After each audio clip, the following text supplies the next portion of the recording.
vedem. În prim plan îl avem pe domnul Toderașcu senior. Nu? Așa am scris acolo? Pe seniorul familiei Toderașcu, Lilian Toderașcu, care împletește o coșarcă pentru lemne. Bun. Stau aici câteva secunde. Și o treci direct fără să mai pui pauză. Ok. Pui pauză doar la tine, când o să fie cazul.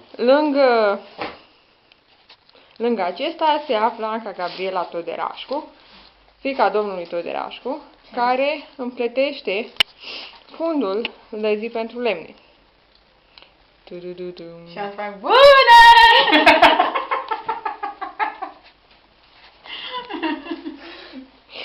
Mai departe, îl avem pe juniorul familiei Toderașcu, Tudor Alexandru Toderașcu, care împletește o coșarcă agricolă. Bine, acum este gata. Te iubesc! Așa, stai. În familia Toderașcu sunt acceptați, se învață și ucenici, taina acestui meșteșug nou, ale îndelesnicirii, nu? Asta o spun eu.